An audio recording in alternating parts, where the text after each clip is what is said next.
You see a woman now that she takes some drugs or whatever and she starts growing a beard. She shaves her head and she wears trousers and she has surgery and she walks around like a man. You say, look, she's become a man. So therefore, recognizing these affairs is the goal of today's lesson. That you are not deceived, that you are not beguiled, you are not stupefied by what you read in the media. You see a woman now that she takes some drugs or whatever and she starts growing a beard. She shaves her head and she wears trousers and she has surgery and she walks around like a man, and you say, look, she's become a man. Has she become a man? Just because she's tried to change the nature with which she was created, it doesn't change the reality. Ibn Qayyim rahimahullah ta'ala said, change the name of something does not change its reality. How? Where are our uqul?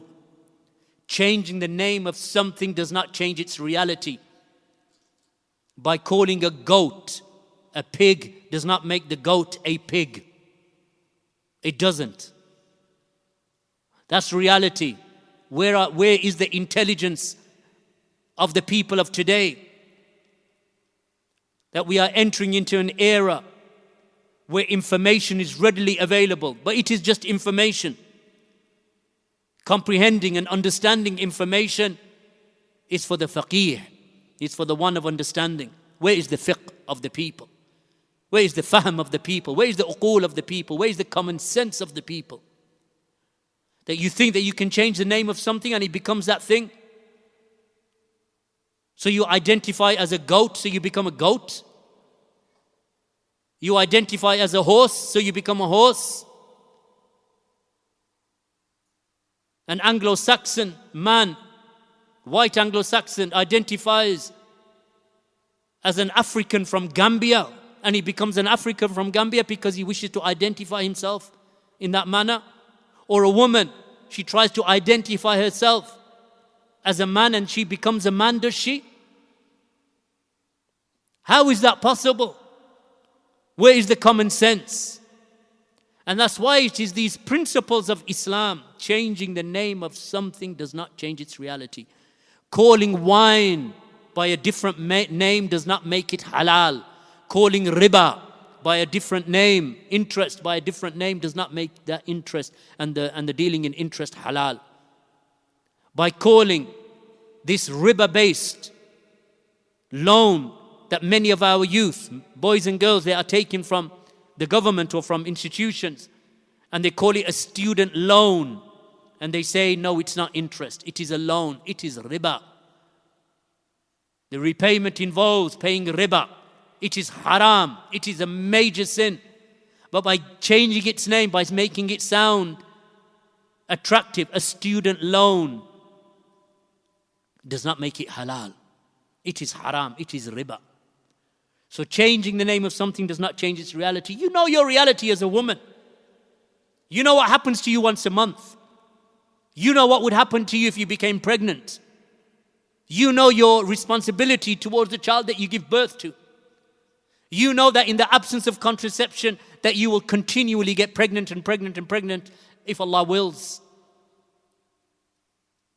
You know that drives, that is a driving factor in how you behave, how you live. You need protection. You want that man in your home, but they tell you don't need a man. You can do it, sis. What do you want a man for? Because this is really an inversion of your own nature, trying to change it and manipulate it away from its true reality, and that will only harm you. And how many women there are who have reached their 50s and 60s alone, spinsters, no children. But she's got 3 houses, mashallah. Lonely. She can only live in 1 room. But she's got 3 houses. For what? So she can order from Marks and Spencer because she's got a bit more money. So she can order online more of the luxuries. But she's alone. No children, no grandchildren. No husband. No one to hug her. No one to embrace her. no grandchildren to sit on her lap. So she sits in a room, and the relationship that she's having is with her TV screen. She laughs when the comedy comes on. She cries when that romantic movie finishes. That's her life. We are physical beings that need social interaction. And the nature of people is beginning to be changed through all of these radical and toxic ideologies. Equality, they call it equality, but it's not equality, it's changing nature. Feminism. Anyone who questions it, he's a misogynist.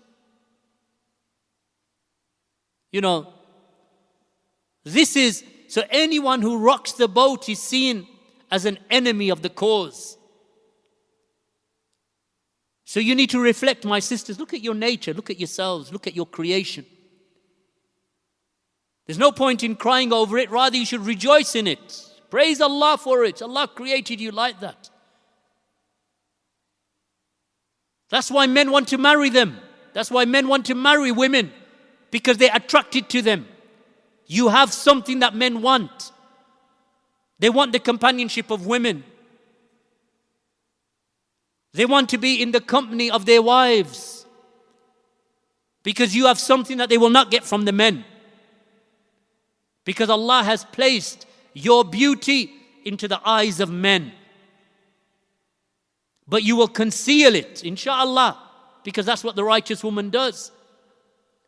Except to the man that she marries, that he loves her and she loves him in the ideal marriage.